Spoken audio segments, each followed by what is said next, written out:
Banyak orang memiliki karya yang bagus dan menunjukkan kemampuan yang baik. Namun, ketika karya-karya tersebut dikumpulkan ke dalam sebuah portofolio, hasilnya justru terlihat membingungkan dan tidak terarah. Lalu, bagaimana caranya agar portofolio tidak terlihat membingungkan?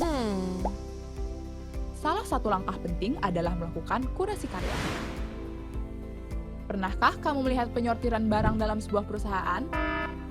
Pasti momen itu terlihat sangat krusial, karena kamu harus menyaring beberapa barang agar mendapatkan output yang bagus. Sama halnya dengan kurasi karya. Sebelum membuat portofolio, kamu harus memilih karya mana yang akan dimasukkan. Hal ini bertujuan agar portofolio terlihat konsisten dan menarik.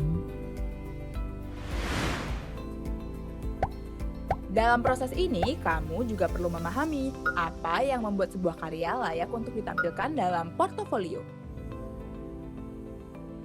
Salah satunya adalah kedalaman proses, yaitu bagaimana proses pembuatan karya tersebut dan alasan dibalik setiap keputusan yang diambil. Selain itu, karya yang baik juga memiliki dampak yang terukur, misalnya melalui hasil proyek, tanggapan positif dari pengguna, atau perubahan yang dihasilkan dari karya tersebut.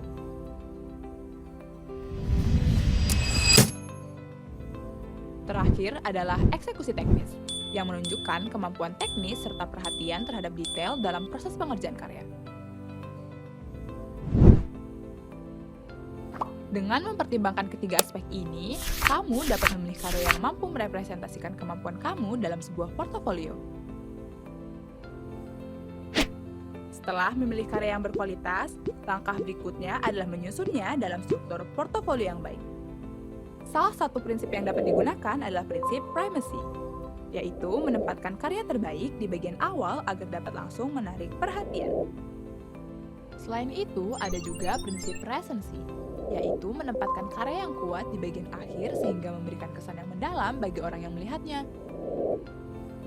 Di samping itu, penting juga menjaga konsistensi visual dalam portofolio, baik dari segi tata letak, tipografi, maupun warna. Dengan susunan yang rapi dan konsisten, portofolio akan lebih mudah dipahami dan terlihat lebih profesional. Selanjutnya, teknik copywriting. Dalam portofolio, judul menjadi hal pertama yang dilihat oleh pembaca.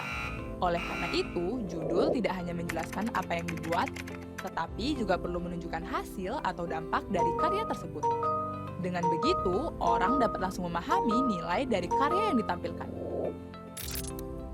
Selanjutnya, dalam menjelaskan karya, jangan hanya menyampaikan apa yang dikerjakan, tetapi juga jelaskan manfaat yang dihasilkan. Pada akhirnya, orang yang melihat portofolio dapat memahami bahwa karya tersebut mampu memberikan solusi. Gunakan kata kerja yang kuat, jelas, dan menunjukkan aksi agar penjelasan terlihat lebih profesional dan meyakinkan. Contohnya seperti merancang, menganalisis, mengembangkan, menciptakan, atau mengoptimalkan.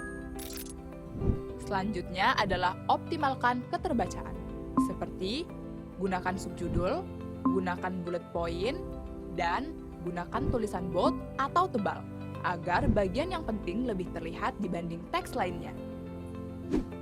Selain itu, sebuah karya dalam portofolio juga dapat dijelaskan melalui studi kasus. Hal ini bertujuan agar portofolio tidak hanya menampilkan gambar karya saja, tetapi juga menjelaskan proses di baliknya. Penulisan studi kasus dapat disusun dengan beberapa bagian utama. Pertama adalah problem, yaitu menjelaskan masalah atau tantangan yang dihadapi. Kedua adalah solution, yaitu bagaimana pendekatan atau solusi yang dilakukan.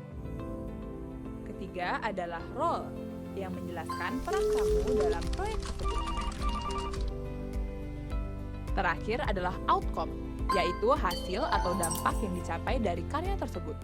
Dengan struktur ini, portofolio akan terlihat lebih informatif dan mudah dipahami.